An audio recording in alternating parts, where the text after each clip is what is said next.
When I was in high school, I got banned from a radio station contest because me and some buddies had cooked up a plan to win it every week. And so we would all, no matter where we were, on Thursdays at 4:15, they had rock and roll trivia on KZMZ 96.9 in Alexandria. And we were all at our jobs and stuff. We made sure at the right time we were by the radio. I worked in a guitar store, so the radio was always on. And we were by the phone, and the second they gave the rock and roll trivia of the day, one of the four of us would call in. And I remember it's like I can't remember the guy's name, but he had the radio voice. There's people that meet that have the welcome to KZMZ 96.9. I mean, like he'd call, and what's the ninth caller, the four members of Pink Floyd, and we'd all be like, and hope you get that. David Gilmour, Rick Wright, Nick Mason, Roger Waters. And you win. And the prize is what we wanted. We got called off of it because they realized that one of the same three guys was winning it every single week. And they said, y'all need to lay it off. But we also got the managers of the Chick-fil-A in the mall kind of mad at us too, because the prize was always a party platter of nuggets from Chick-fil-A. And I can't remember how many. I mean, what's a party platter? 100 nuggets? 150 nuggets? I don't know. I mean, I could eat them. And so we'd win the nugget platter. And the way these nugget platters work, if most of the time 15-year-old boys are not buying nugget platters. If they are, they've got great ideas. So typically the way I understand a party platter would work is you'd call ahead, you'd reserve, like, I'm coming, I need a party platter. Okay, 48 hours notice. All right, yes, sir, I will see you there in 2 days. No, that's not how we rolled. It was like Friday afternoon, got out of school, 2:30. We don't have to work that afternoon. Let's go to the mall and get nuggets. And so we all dig through our free nugget coupons we had in our car because we'd won this thing so much before we were banned from the contest. And we just show up at Chick-fil-A and give the manager our nugget coupon. And they would groan and get mad at us and tell us there's a 24-hour period or whatever. And we're like, oh, we'll wait. So an hour later, we'd have our 125 nuggets. But it was fantastic because this is what the nugget situation gave us, was the opportunity to people watch. I mean, who likes to people watch? Let's be honest. That's why God invented sunglasses, right? And so we would go to the mall. We have an hour of people watching before the nuggets got there, and then an hour of people watching while we were consuming said nugget platter. And so one day during our people watching nugget eating radio station contest winning situation that we had going on for a good 6 months, I saw one of the most amazing things I've seen in my entire life. Like top 5 moments of my life is this story right here. It was the first time I saw a kid on a leash. Now, I don't have kids. I've got a 6-year-old niece and a 4-year-old nephew, and I would definitely like to put the 4-year-old nephew on a leash. I mean, when there's just one kid involved, you're running a zone defense. And so mom has child on leash, which makes absolute sense to me. And she's checking out a mall kiosk. And I can't remember what's at the kiosk. It's always engraved Zippo lighters or handbag. I mean, there's a kiosk. This is mid-90s, 1995. There's stuff you get at the kiosk. So she's checking out the kiosk, and she has the kid in this hand, and the kid's on the leash, and it has a spring on it. And you see him, I think he must be the first day on the leash, because he's trying to figure out what this leash means. And he looked like he was awesome, the kind of kid that needed to be on a leash. He was 7, too. Is that too old for a kid leash? I don't know these things. I mean, so he's sitting there and he kind of is testing out. I'm going to go this way. He's kind of testing out the waters a little bit. And he's finding out there's a little bit of rigidity to this leash situation. You see him a little bit further. And I'm not going to know more than this. A man my size should not do this exercise. But so this thing's going on, and halfway through, he realizes he's getting full tension, and mom has no idea. She's just standing here, looking at engraved Zippo lighters. And he gets to whatever angle, math people, geometry folks, not me. He's getting to this place right here, and he starts putting his hands out. I told you this kid's awesome. He knows what's going on. I want to find him now. He'd be fun to hang out with. And so it keeps getting worse and worse, and mom is just oblivious, just sitting here like this. And it gets to the point to where he really gets down to this. I swear if he stuck his tongue out, he could lick the floor, and he still bounces back. And you see this look on his face of just yes. find me and beat this. And so he goes to do it again. He has his arms out. I mean, it's just perfect. Mom's not paying any attention. She's watching kids like this. He's like this, watch this. And she takes a step in, and he just face plants it. And just boom. And Mom was like, well, what's going on here? And he gets up, and she's oblivious. And he's looking around, and he looks at us, and we're all just, we stand up. Like, if we could, we should have thrown him a nugget. I mean, but this leash thing. You know, today we're talking about a story. In this last few weeks, we've been talking about the first stories of Jesus. We've been in Luke chapter 2 since like before Christmas. And I was reading through Christmas and kind of reading the Christmas story and kind of reading ahead and getting the big picture. I was like, you know, these first stories of Jesus are incredible. And this one, the kind of last one, is incredible. And there's a lot of, I mean, we could spend 6 months talking about these 11 verses. You would not want me to do that. But I was just looking at these red letters. Like I popped my Bible up and realized like there's these are the first red letters. Like there's a lot of stuff going on in here. And as a kid, you'd hear the story. You know, they go to the temple. Jesus is 12. They do their temple thing. They go home. They're on their way home. They lost Jesus. They go find Jesus, and he says something relatively extraordinary. And then it says, but then he listens to his mom and dad, and they go home, and he grows up and gets big. Like as a kid growing up in church, I always heard this story. It was like be nice to mom and dad. Jesus was nice to mom and dad. Like, yes, sir.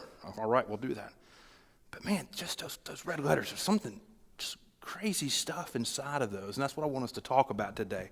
So open your Bible up to Luke chapter 2. And we're going to read verse 41 through 52 today. And this is what it says. Every year, Jesus' parents went to Jerusalem for the Passover festival. And when Jesus was 12 years old, they attended the festival as usual. And after the celebration was over, they started home to Nazareth, but Jesus stayed behind in Jerusalem. His parents didn't miss him at first because they assumed he was among the other travelers. But when he didn't show up that evening, they started looking for him among their relatives and friends. And when they couldn't find him, they went back to Jerusalem to search for him there. And 3 days later, they found him in the temple sitting amongst the religious leaders, listening to them and asking questions. All who heard him were amazed at his understanding and his answers. His parents didn't know what to think. Son, his mother said to him, why have you done this to us? Your father and I have been frantic, searching for you everywhere. These red letters. But why did you need to search? He asked. Didn't you know that I must be in my father's house? But they didn't understand what he meant. He returned to Nazareth with them and was obedient to them, and his mother stored all of these things in her heart.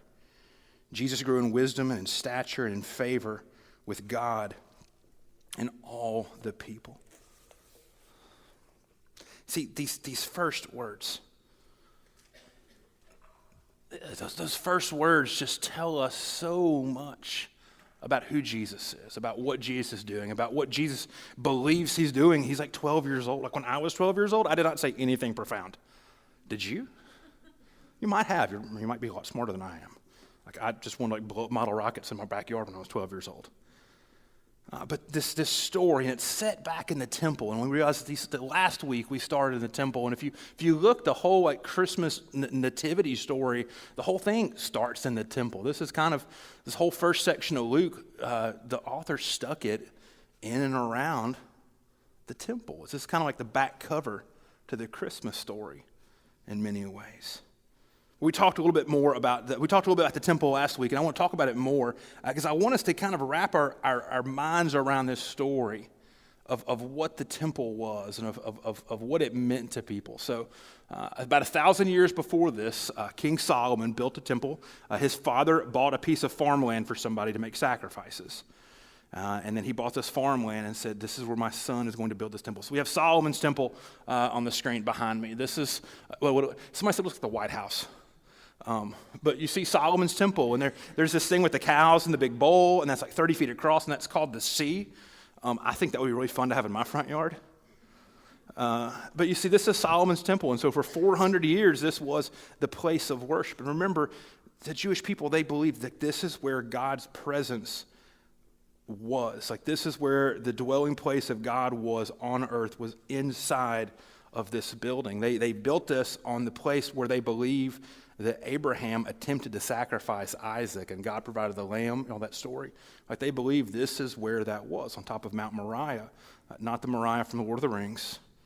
That's where Tolkien got the word for him. But so 400 years after this temple had been established, and slowly over those 400 years, every time Israel got into a pinch and another country was wanting to come attack it and burn them to the ground, they would peel off some of the cool things that you see and use that to pay debt or to try to bribe a conquering king from not invading them. So like every single like cool thing, all the gold stuff that you see was given away to save them. It's kind of part of the story of why ultimately God allowed the Babylonians to burn this temple down.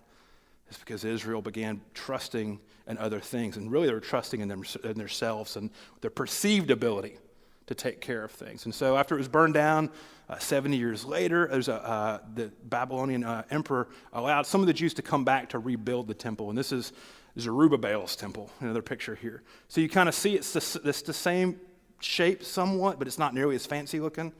This was the temple last week I called Ratchet. And I say that because you read, like, people were crying when they saw this because they were like, this is just nowhere nearly as good. This is the last temple. Like this in the prophets, they talk about this. Like it's a semblance of what it was, but it's not anywhere close to what it was. And so this stayed. This stuck around for like 400 years, and the same kind of thing. It was kind of parts were taken out and parts were put in and everything. And about 20 years before Jesus was born, King Herod, who is a Roman-placed regent who called himself a king, decided that this wasn't good enough anymore. So I'm going to build a new temple on the same spot. And this is Herod's temple. So this looks significantly larger, right? It's a lot more opulent.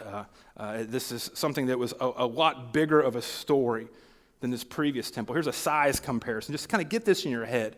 So you see the Solomon's temple. This is like the size of a football field. Solomon's temple is the best way to describe what the building was like.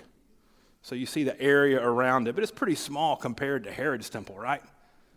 Like that's a lot bigger. And then here's what people think in the first century, if you were walking into, so what Jesus and his family probably saw in the story is they were walking in for the Passover festival, they saw this next image right here of the Temple Mount. So you see just how this dwarfs, it's on top of the mountain, how it dwarfs Jerusalem.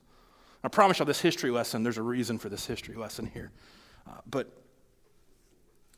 they're coming to this place, the dwelling place of God, the place where the humans and the divine meet.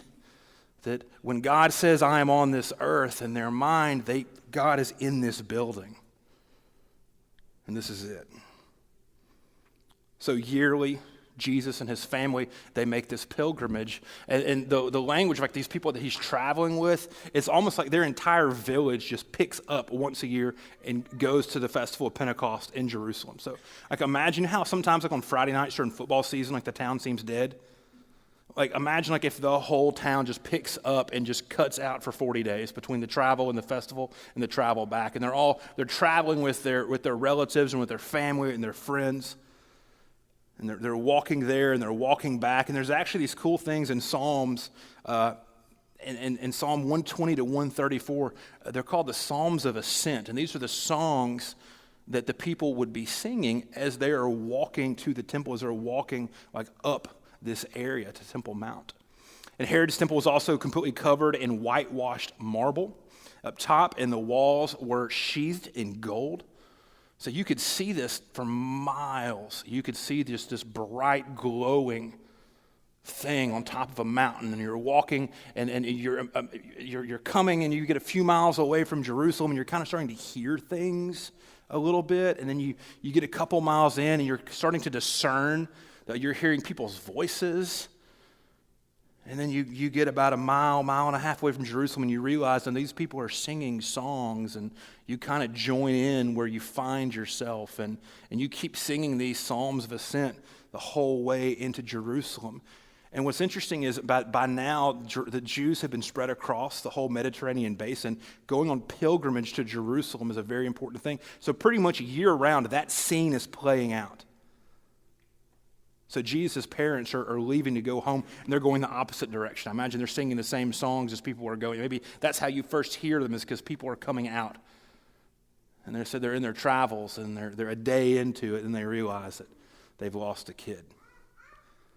Imagine they felt like they probably wanted to put a leash on Jesus at that moment. Like, where on earth is our 12-year-old gone?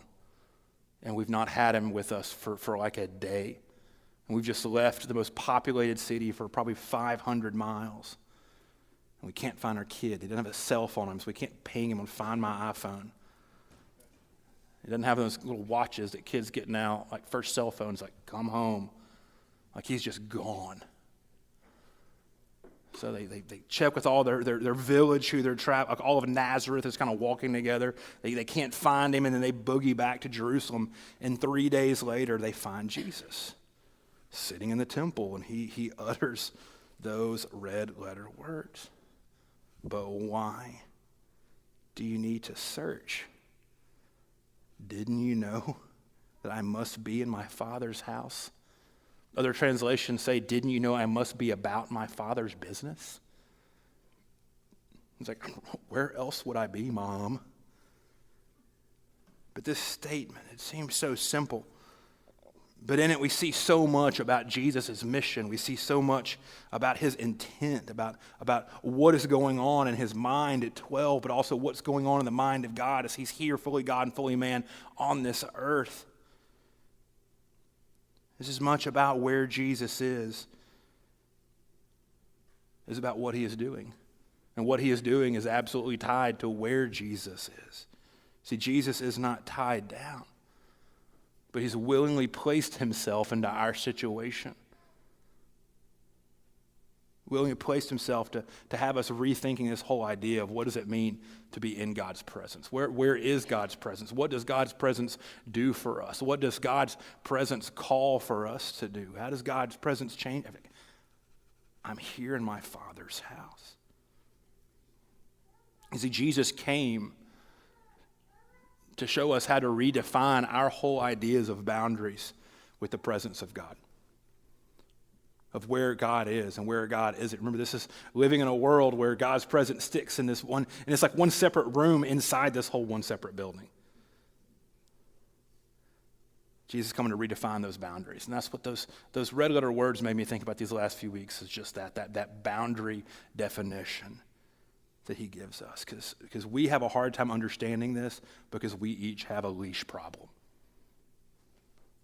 We all try to do a couple of things with those leashes. We either attempt to put Jesus on a leash, or we live in some sort of religious framework and where we struggle because we feel like Jesus has us on a leash. Depending on how we grew up or how we've experienced church before in the past, how we've experienced other Christians acting in the past, more times than not, that defines how we view Jesus and how Jesus deals with us. Because there's a couple of different things about this. Let's work this out. The first thing is that we put Jesus on a leash. No, there's reasons we do this. For many of us, it's a safety issue. It's like, I kind of understand a little bit of who you are, but I'm really not wanting to go there right now.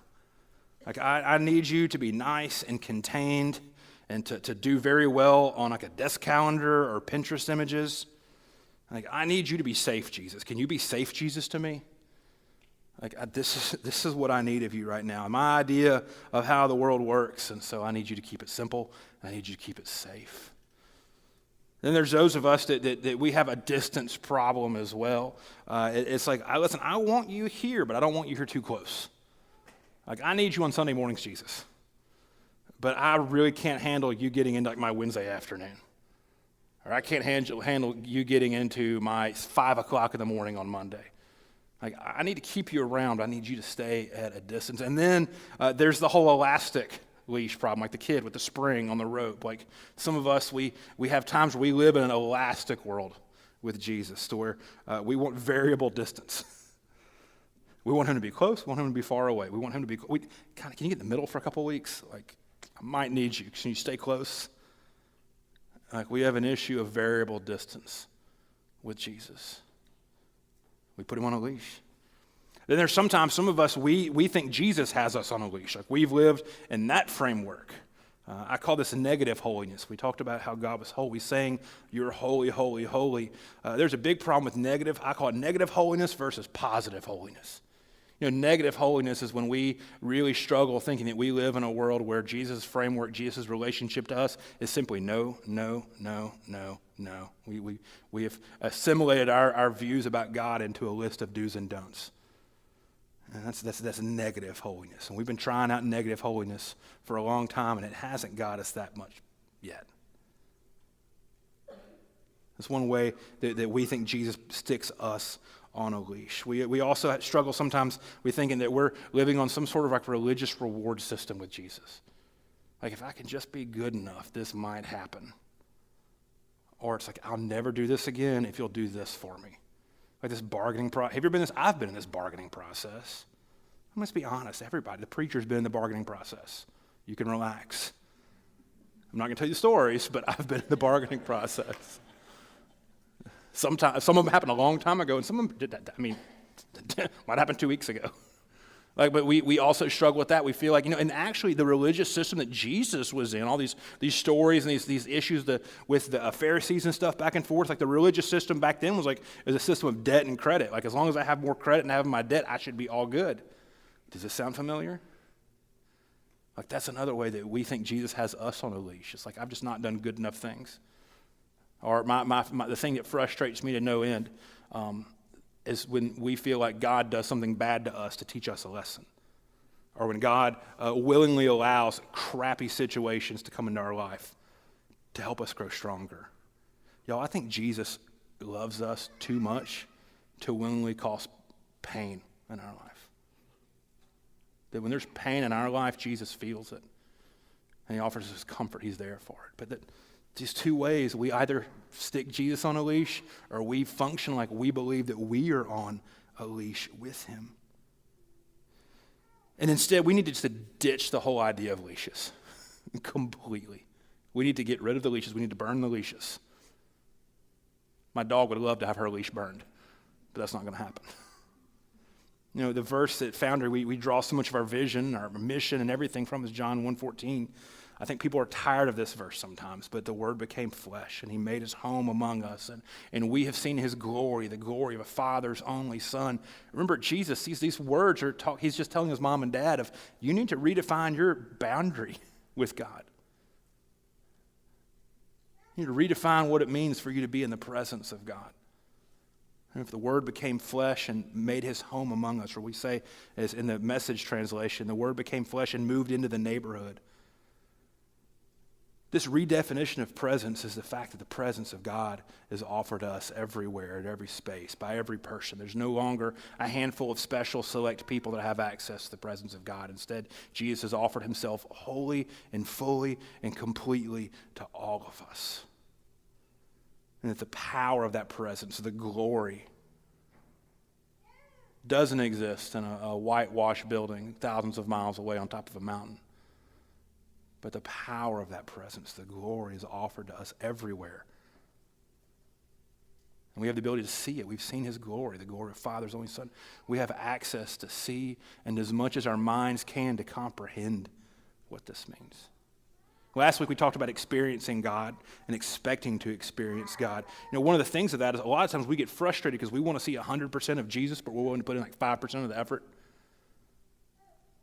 And we can get really mad. And the issue is if you're only putting in 5% of the effort, you can only comprehend 5% of the experience, 5% of the glory, 5% of the holiness, 5% of the power. What's in our hands when Jesus redefines this is this idea of us learning to grow into God's world. As Jesus self-emptied himself, we read that in Philippians. As Jesus self-emptied himself to come into our world when we learn to follow Christ. We begin a practice of self-emptying because we are creating the spaces in our life through our prayer, through our worship, through our scripture reading, through our Christian conversation, through our practices. We are emptying ourselves to create new spaces for Jesus to be in our lives. When Jesus said these words to his parents, it's almost like he was saying, I am here to expand your idea of where and of how and of when and of why and of what it means to interact with the presence of God. The message that he has for us every single day is I'm here to expand your idea of what and of when and of where and of why, and of how all of us interact with the presence of God. See, God's vision for this world is bigger than our vision for this world. It's one of our core values here at Foundry. It's about us saying, I'm going to start with your presence. And I'm going to realize that your presence has everything to do that's wrapped up with your purpose.